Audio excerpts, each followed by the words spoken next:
Praise the lord. దేవుని నామానికి మహిమ కలుగును గాక. అందరికీ ప్రభువైన యేసుక్రీస్తు నామములో వందనములు తెలియజేస్తూ ఉన్నాను. దేవుడు మా జీవితంలో చేసిన అద్భుత కార్యములను బట్టి, ఆశ్చర్య కార్యములను బట్టి మీ మధ్యలో సాక్ష్యముగా నిలబడుటకు కృపను చూపించిన దేవాతి దేవునికి కృతజ్ఞతాస్తుతులు చెల్లిస్తూ ఉన్నాను. డిసెంబర్ 18, 2015వ తేదీన మా వివాహం జరిగింది. వివాహమైన మొదలుకొని మా జీవితంలో ఎన్నో అవమానాలు, నిందలతో మా యొక్క జీవితం కొనసాగుతూ ఉన్నది. ఎందుకంటే వివాహమైన తర్వాత అందరి జీవితంలో ఎలాగైతే ప్రశ్నలు అంటే గర్భఫలం నిమిత్తము పొందుతున్న అవమానాలు ఉంటున్నాయో, మా జీవితంలో కూడా అలాంటి సమస్యలు గుండా వెళ్ళిన రోజులు అనేకములై ఉన్నవి. ఎక్కడికి వెళ్ళినా, ఏమి చేసినా, ప్రార్థనలు కానీ, వాక్యములు కానీ, ఏ విధంగా మేము వెళ్ళినా కూడా తిరిగి మరలా మమ్మల్ని ప్రశ్నించేవారు. మీ జీవితంలోనే దేవుడు ఏ మేలులు చేయలేదే, ఇక మాకెందుకు దేవుని గురించి చెప్పడానికి వస్తున్నారు అన్నటువంటి ప్రశ్నలు చాలా సార్లు మేము విన్నాము, బాధపడ్డాము, అనుభవించాము కూడా. మరి అలాగే ప్రతి దినము, ప్రతి సంవత్సరము, ప్రతి నెల కూడా మేము ఈ దినమున ప్రెగ్నెన్సీ పాజిటివ్ వస్తుందేమో అని ఎదురు చూసిన దినాలు చాలా ఉంటూ ఉన్నాయి. ఇలాగే ప్రతి సంవత్సరం కూడా మా వివాహ వార్షికోత్సవాన్ని జరిగించుకుంటున్నప్పుడు మా కుటుంబస్తులు, సంఘస్థులు, మేము కానీ ఇద్దరముగా ఉన్న మేము ముగ్గురముగా కావాలి అని ప్రతి సంవత్సరాలు కూడా ప్రార్థిస్తూనే వచ్చిన రోజులు చాలా ఉన్నవి మా జీవితంలో. అలాగే మేము కూడా ప్రతి నెల కూడా ఈ నెల మాకు ప్రెగ్నెన్సీ వస్తుంది, ఈ నెల ప్రెగ్నెన్సీ వస్తుందని చాలా సార్లు ఎదురు చూసి నిరీక్షణే లేని జీవితాలుగా మేము నిలబడిపోయాం. అంటే దేవుడు మా జీవితంలో ఆ చేయడని కాదు, మరి బలహీన పరిస్థితులను బట్టి, మేము వెళ్తున్న పరిస్థితుల్ని బట్టి మేము ఆ యొక్క నిరీక్షణ లేని వారిగా ఉన్నాం. అంటే గర్భఫలాన్ని మేము పొందుతాము అన్న ఆలోచనే లేని పరిస్థితిలో మేము ఉన్నప్పుడు మా జీవితంలో నిజంగా అనుకోని విధంగా దేవుడు గొప్ప కార్యాలు మా పట్ల చేశాడు. గత సంవత్సరం 2024 డిసెంబర్ 18వ తేదీన నేను శివమొగ్గ ప్రాంతం నుండి తిరిగి మరలా మా స్వగ్రామానికి వెళ్ళినప్పుడు అప్పటి నుండి సుమారు 4 నెలల కాలం పాటు, అంటే డిసెంబర్, జనవరి, ఫిబ్రవరి, మార్చ్, ఈ 4 నెలల కాలం పాటు చాలా సమస్యలు, బలహీన స్థితిలు, అనారోగ్య పరిస్థితి గుండా వెళ్ళాను. అంటే చాలా ఆయాసము, ఏమి పనులు చేసుకుని తినే పరిస్థితిలో నేను లేను. సమస్తము అంటే A to Z ప్రతీది కూడా దైవ సేవకులే కుటుంబంలో చేసేవారు. ఎంతో అనారోగ్య పరిస్థితి, లేచి నా పనులు కూడా నేను చేసుకోలేని పరిస్థితి గుండా ఉన్నాను. ఆ 4 నెలల్లో మేము ఎప్పుడు కూడా గ్రహించలేదు, ఊహించలేదు దేవుడు మా గర్భఫలాన్ని ముట్టారు, మేము దాన్ని చూసామన్న ఆలోచనే మాలో లేదు. ఇలాగా మేము ఈ యొక్క బలహీన స్థితిలో ఉన్నప్పుడు చాలా ఆయాసంతో, ఎంతో కష్టకరమైన పరిస్థితి. ఎందుకంటే ఈ రోజు బాగవుతుందో లేదో, రేపు బాగవుతుందో లేదో, ఇలాగా బలహీనతతోటి ప్రతి నిత్యం కూడా దేవుడా నాకు ఆరోగ్యం ఉంటే చాలు, నా కుటుంబాన్ని నేను చూసుకుంటే చాలు, నా పరిచర్యను నేను చేసుకుంటే చాలు అని ఆలోచిస్తున్న రోజులు అవి. ఎందుకంటే అంత బలహీన పరిస్థితిలో నేను ఈ రోజన్నా నాకు మంచిగా బ్రీతింగ్ తీసుకోవటానికి అవుతుందేమో, ఇలాగా మనసులో ఆలోచించుకునేదాన్ని. దేవుడా నెమ్మదిని అయ్యా, సమాధానము ఇవ్వు, నేను కుటుంబంలో సంతోషంగా తిరిగే పరిస్థితి నాకు ఇవ్వు అని మేము ప్రార్థించుకుంటున్నామే. కానీ గర్భఫలం నిమిత్తము ఆ సమయంలో మేము ఇప్పుడు ఊహించుకోలేదు.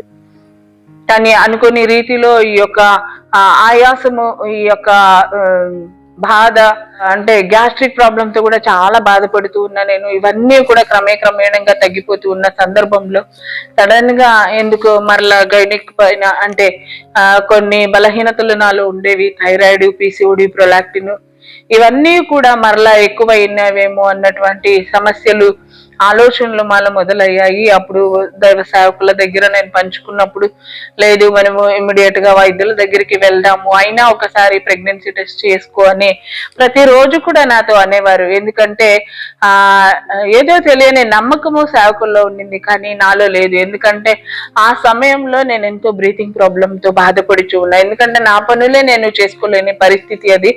ఆ సమయంలో ఇలాంటి ఆలోచనలు మీకు ఎందుకు వస్తుంది అని నేను కూడా ఇలా దైవ సేవకులతో నేను మాట్లాడేదాన్ని.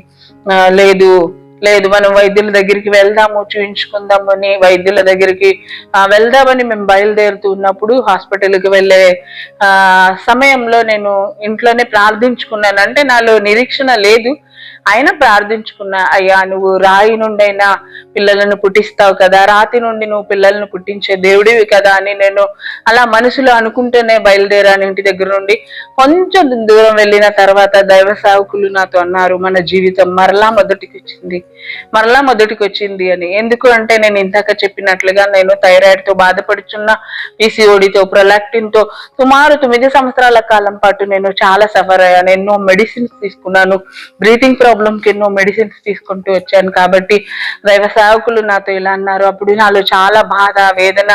ఎందుకంటే 9 సంవత్సరాల కాలం తర్వాత నాకు నార్మల్ రిపోర్ట్ వచ్చింది. అన్నిట్లో కూడా థైరాయిడ్ కానీ పిసిఓడి కానీ ఏవీ లేదు అని నార్మల్ ఉందని వైద్యులు తెలియపరిచారు. కానీ నా పరిస్థితి చూస్తే తిరిగి మరలా ఏదో తెలియని దానికి సింక్ అయ్యే విధంగానే నా సిమ్టమ్స్ అన్ని కూడా కనబడుచు ఉన్నాయి. కాబట్టి అలా అనుకుంటూ దారిలోనే మేము వెళుతూ వైద్యుల దారిలో వెళ్ళుచు ఈ మాటలన్నీ మాట్లాడుకుంటూ మనసులో బాధ, తిరిగి మరలా అవమానాలతో, నిందలతో మేము వెళ్ళాలా, దేవుని యొక్క సన్నిధిలో మేము ఎన్నో సంవత్సరాలుగా ప్రార్థించుకుంటూ వచ్చాము, ఇంతవరకైనా దేవుడు ఆరోగ్యాన్ని ఇచ్చారే, వైద్యుల దగ్గరికి వెళ్ళిన తర్వాత ఏం చెప్తారో ఏమో, థైరాయిడ్ ఎక్కువైందంటారు, పిసిఓడి ఎక్కువైందంటారు, ఇంకే సమస్యని మేము కొని తెచ్చుకుంటున్నాము అన్న భయాందోళనతోనే మేము వైద్యుల దగ్గరికి వెళ్ళాము. కానీ అక్కడికి వెళ్ళిన తర్వాత దేవుడు మా జీవితంలో గొప్ప ఒక మాటను వైద్యుల నోటి గుండా దేవుడు దినమున మాతో మాట్లాడించారు. మేము అసలు ఊహించలేదు, అనుకోలేదు. కానీ అక్కడికి వెళ్ళిన తర్వాత సహజంగా వైద్యులు చేసేటువంటి ట్రీట్మెంట్ ప్రకారంగా ముందుగానే వారు ప్రెగ్నెన్సీ టెస్ట్ చేయాలి అని తెలియపరిచినప్పుడు టెస్ట్ కి మేము ఇచ్చిన వెంటనే ప్రెగ్నెన్సీ పాజిటివ్ వచ్చింది.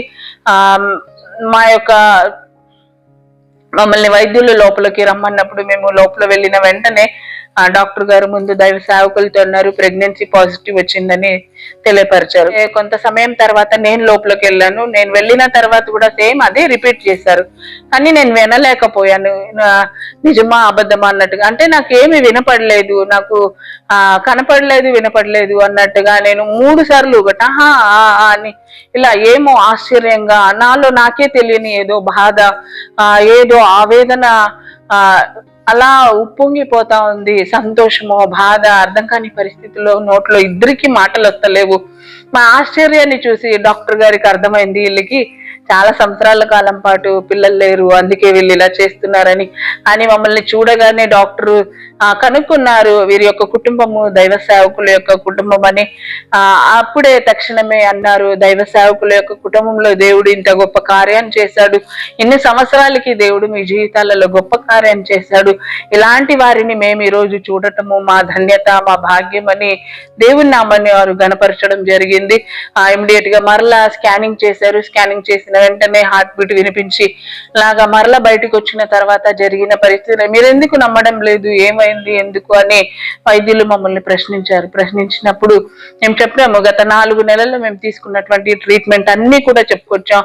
ఆ ట్రీట్మెంట్స్ అన్ని విన్నప్పుడు వైద్యులు బహుశా దీని ఎఫెక్ట్ ఖచ్చితంగా లోపల ఉన్న బిడ్డకు ఖచ్చితంగా పడి ఉంటుంది, సో దీనివల్ల మేము ఇప్పుడైతే ఏమి చెప్పలేం, కానీ ముందు చేయాల్సిన టెస్ట్లు తెలుస్తుంది.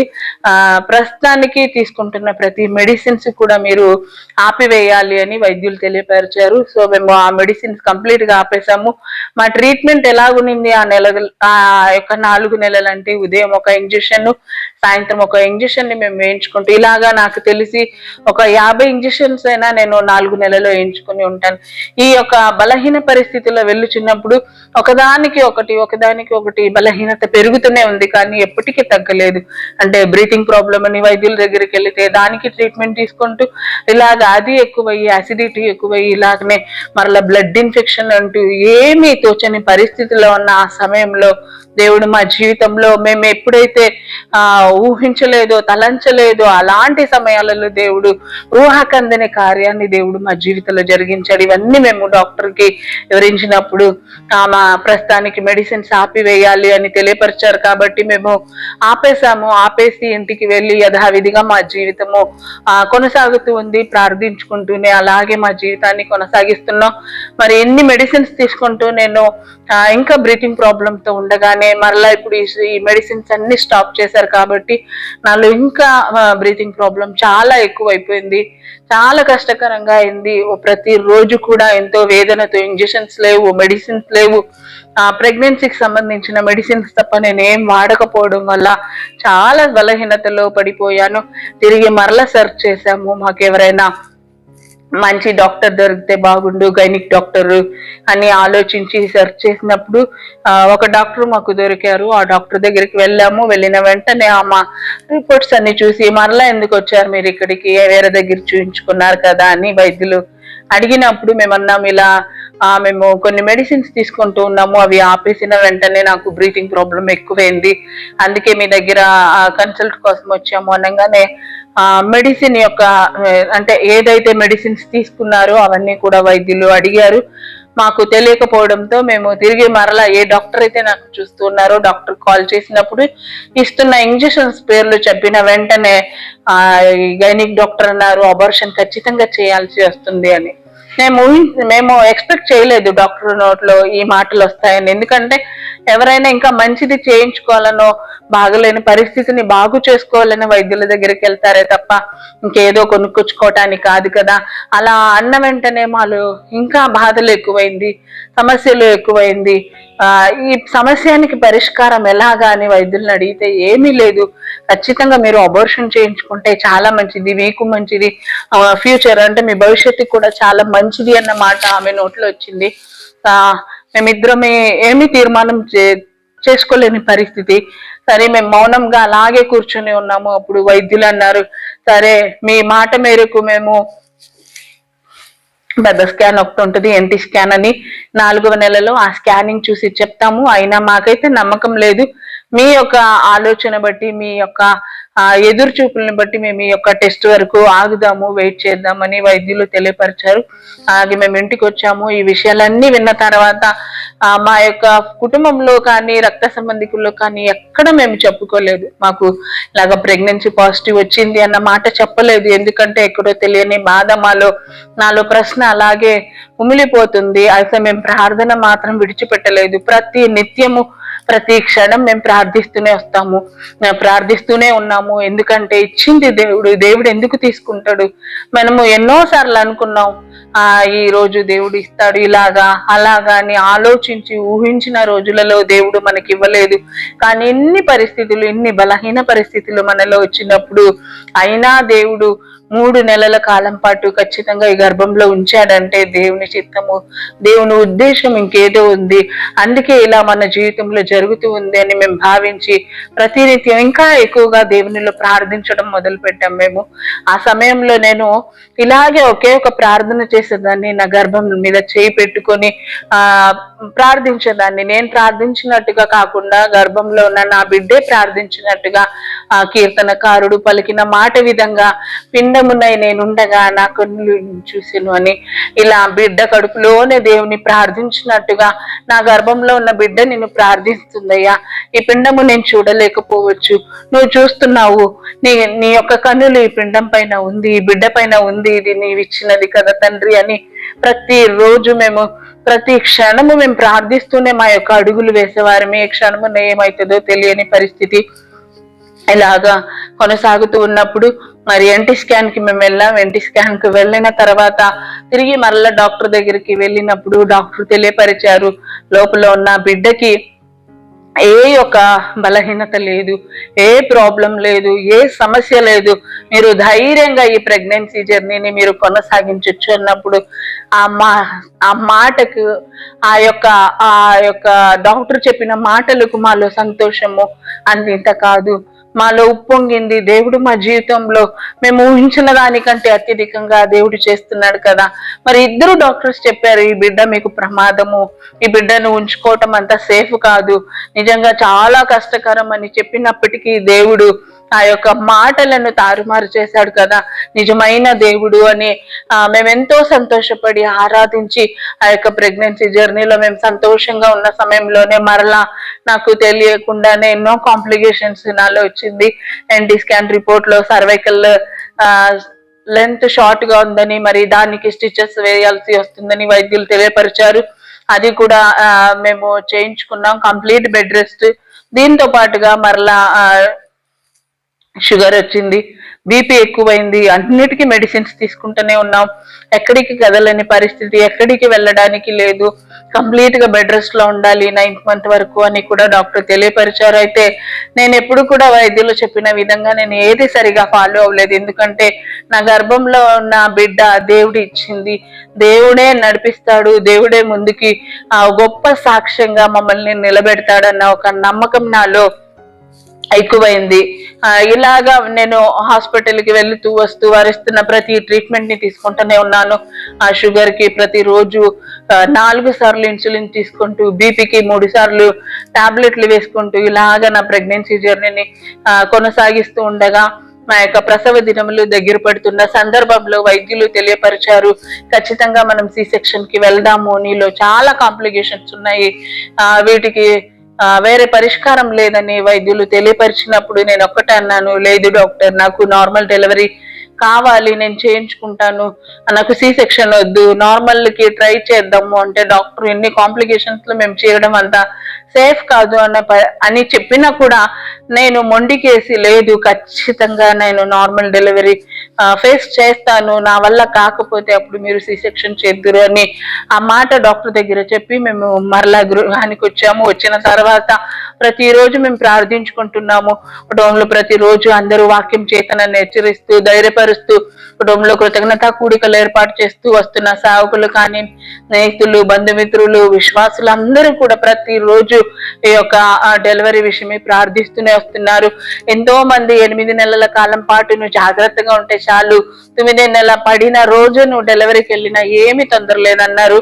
కానీ నా డెలివరీ దగ్గర పడినప్పుడు అందరూ 9 నెలలు వచ్చేసిందా, 9 నిండుతుందా అని ఎంతో ఆశ్చర్యకరంగా నిజమా 9th మంత్ అయిందా, 9th మంత్ లో ఉన్నావా ఇప్పుడు, నిజమేనా అని ఎంతో మంది ఆశ్చర్యంగా నన్ను పలకరించేవారు. అది నిజంగా నాలో చాలా సంతోషం అనిపించింది. ఇదేదో నా అతిశయమో నా బలం కాదు, కేవలం దేవుడు నా పట్ల చూపిన కృపను బట్టి నేను ఇన్ని నెలల కాలం పాటు ఈ యొక్క ప్రెగ్నెన్సీ జర్నీని కొనసాగించానని నేను వారికి తెలియపరిచాను. అలాగనే మేము డాక్టర్ ఏ రోజైతే మమ్మల్ని హాస్పిటల్ కి స్టిచెస్ రిమూవ్ కి రమ్మన్నారు ఆ రోజు హాస్పిటల్కి వెళ్ళిన తర్వాత అడ్మిట్ అవ్వాలి, తర్వాత మేము చెప్తాము నార్మల్ అవుతుందా లేదా సి సెక్షన్ అని. లాస్ట్ మూమెంట్ వరకు కూడా నాకు పదే సి సెక్షన్ అని హాస్పిటల్లో ఉన్న వైద్యులు చెప్పుతూనే వస్తున్నారు. కానీ నేనైతే నాకు నార్మల్ కావాలి అని నేను పట్టుపట్టి కూర్చున్నాను. తిరిగి మరలా ఆ స్టిచెస్ రిమూవ్ చేసిన రాత్రి కాలంలోనే నాకు లేబర్ పెయిన్స్ అనేది స్టార్ట్ అయింది. ఆ రోజంతా కొంచెం బాగానే ఉన్నాను, కానీ డాక్టర్స్ వచ్చి పదే మానిటర్ చేస్తూ ఉంటారు కదా బీపీ. మానిటర్ చేసిన ప్రతిసారి హై బీపీ రావటం వల్ల నైట్ ఎవరైతే డాక్టర్ ఉంటారో డ్యూటీ డాక్టర్, ఆ డాక్టర్ పదే వచ్చేది, ఎందుకు వేస్తారు నీకు ఇంత రిస్క్, నువ్వు రిస్క్ తీసుకోవడము, లోపల ఉన్న బిడ్డకి రిస్క్ అవ్వడము, మాకు రిస్క్ అవ్వడం ఇంత అవసరమా, సి సెక్షన్ కి వెళ్ళిపోవచ్చు కదా. ఆమె ఎన్నిసార్లు నన్ను చూడడానికి వస్తుందో, ఎన్నిసార్లు మానిటర్ జరుగుతుందో ప్రతిసారి వచ్చి ఇదే ప్రశ్న నాలో వేసిపోయేది, ఎందుకు సి సెక్షన్ కి వెళ్తే అందరికీ మంచిదే, ముగ్గురికి మంచిదే, మీకు మాకు ఆ గర్భంలో ఉన్న బిడ్డకి అందరికీ మంచిదే కదా అని నేను ప్రార్థించుకుంటూ ఉండేదాన్ని. అయ్యా, ఇన్ని ఒక కాంప్లికేషన్ నుండి నన్ను బయట పెట్టావు కదా, ఇన్ని పరిస్థితి గుండా నన్ను మంచిగా నడిపించావు కదా తండ్రి, ఒక డెలివరీ విషయంలో కూడా నువ్వే నాకు సహాయం చేయాలి ప్రభువా, నీ చిత్తం ఏదుందో అదే జరగాలి నా జీవితంలో అని నేను ఆ రాత్రి కాలం అంతా ప్రార్థించుకుంటూనే ఉన్నాను. మరి నెక్స్ట్ డే అంటే హాస్పిటల్ అడ్మిట్ అయిన సెకండ్ డే ఈవినింగ్ కెల్లా నాకు లేబర్ పెయిన్స్ ఎక్కువైన తర్వాత బీపీ కూడా ఎక్కువ అవడం జరిగింది. సాయంకాలం 7 గంటల ప్రాంతంలో నేను భోజనానికని అలా కూర్చున్నప్పుడు వామిట్ అవ్వడము, తల తిరగడము, ఇలా ఒకటి తర్వాత ఒకటి బలహీనత ఎక్కువ అవ్వడము స్టార్ట్ అయ్యాయి. అప్పుడు వైద్యులు వచ్చి తక్షణమే, మాకు చెప్పలేదు, మేము లేబర్ వాడికి తీసుకెళ్తున్నామని ఇమ్మీడియట్ గా లేబర్ వాడికి షిఫ్ట్ చేసేసారు. నాకేం అర్థం కాల, ఇంతవరకు నేను బాగానే ఉన్నాను కదా, తల్లిదండ్రుల దగ్గర కానీ సేవకుల దగ్గర కానీ వచ్చిన వారితో మంచిగా మాట్లాడుకుంటూ బాగానే ఉన్నా కదా, ఎందుకు సడన్ గా నన్ను ఇక్కడికి తీసుకొచ్చారు, ఐసీయూలోకి షిఫ్ట్ చేశారు, ఏమీ అర్థం కాలేదు. ఒక్కదాన్నే ఉన్నాను, ఇంకా లోపలికి ఎవరిని రానివ్వడం లేదు, భయం ఎక్కువ అయిపోతుంది. నాలో నేనే ప్రార్థించుకుంటున్నానయ్యా, నువ్వే నాకు తోడు, ఏం జరుగుతుందో ఏమో తెలియదు. ఒక పక్క అక్కడ డెలివరీ అవుతున్న వారి యొక్క కేకలు వినిపిస్తూనే భయం స్టార్ట్ అవుతుంది. నన్ను ధైర్యపరిచే వాళ్ళు లేరే అని, అయినా నువ్వే నాకు తోడు, నువ్వే నాకు తోడు అని ప్రతి క్షణం నేను ప్రార్థించుకుంటూనే అలాగే ఉదయం కాలం వరకు కూడా నేను ప్రార్థిస్తూనే వచ్చాను. ఉదయం 5 గంటలకు వచ్చి మరలా లేబర్ వాడికి తీసుకెళ్లారు. డెలివరీ అయ్యే సమయం అది. కానీ బయట కానీ నాకు కానీ 24 గంటల కాలం పాటు మేమేమి చెప్పలేము. 24 గంటలు టైం ఇస్తాం, ఇంత లోపల ఎప్పుడైనా డెలివరీ అవ్వచ్చు అని వైద్యులు తెలియపరిచారు.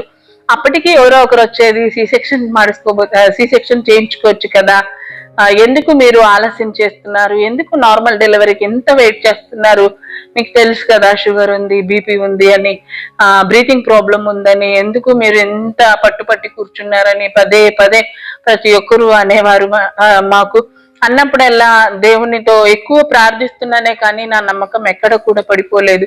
ఎప్పుడైతే నన్ను లేబర్ వాడికి తీసుకెళ్లారో, లేబర్ పెయిన్స్ ఎక్కువైందో, అప్పుడు నాలో నాకే తెలియని బాధ, భయం మొదలు.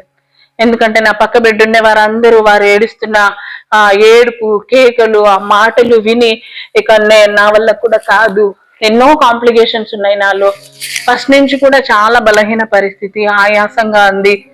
ముందుగానే నాకు బ్రీతింగ్ ప్రాబ్లము, అందులో ఈ లేబర్ పెయిన్స్ కి ఇంకా తట్టుకోలేకుండా గొంతు చాలా ఎండిపోతూ, ఇంకేమి నేను చనిపోతానేమో, కనీసం బిడ్డను కూడా చూడలేనేమో, లేక బిడ్డ కూడా బతుకుతుందో లేదో అని ఎంతో అనుమానాలతో నా హృదయం నిండిపోయింది.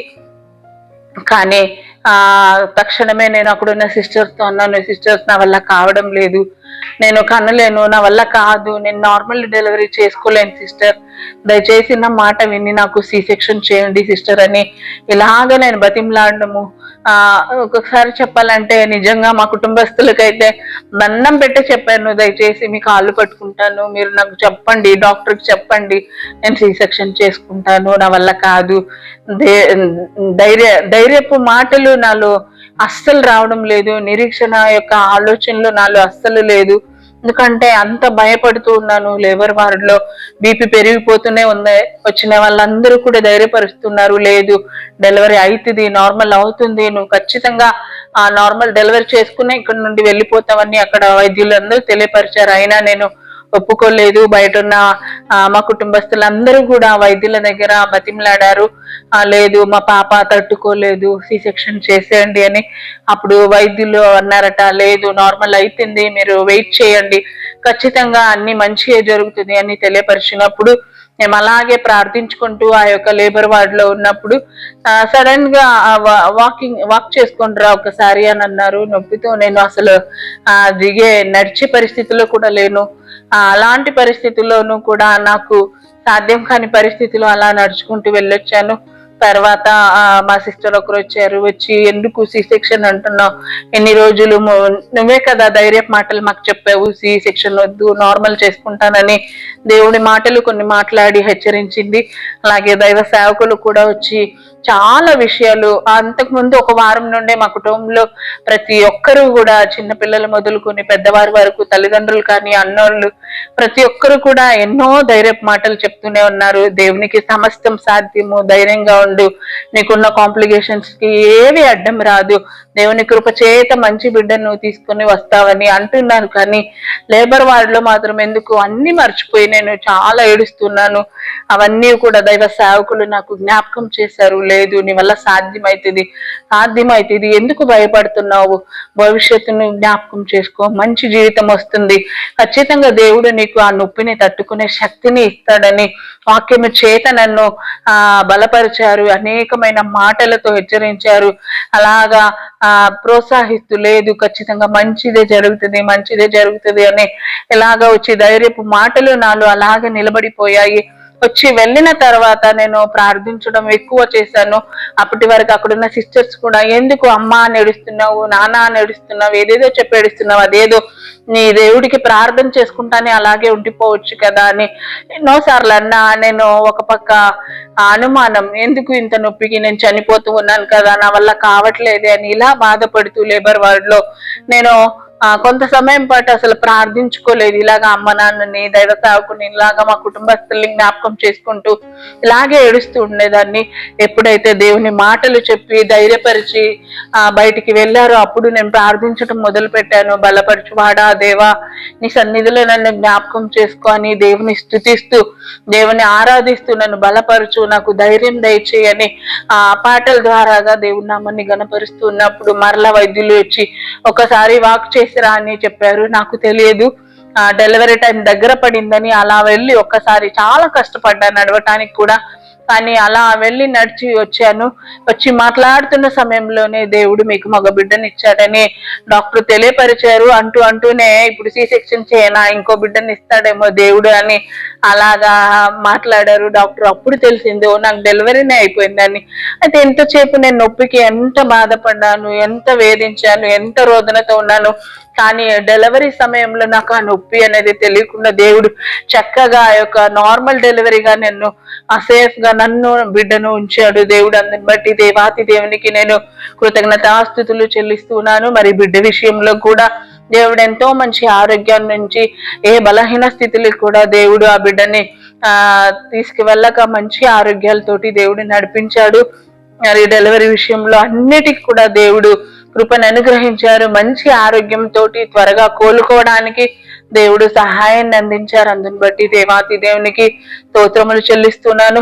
మరి ఇదంతా కూడా ఏదో మా యొక్క అతిశయాన్ని బట్టో బలాన్ని బట్టో లేదా మేము హెచ్చింపబడాలనో చెప్పట్లేదు. కానీ ఈ పరిస్థితి గుండా అనేక మంది సహోదరులు వెళ్ళుచున్నారేమో. మరి ఈ సంవత్సరం చివరి రోజుల్లో మనం ఉన్నాము కదా.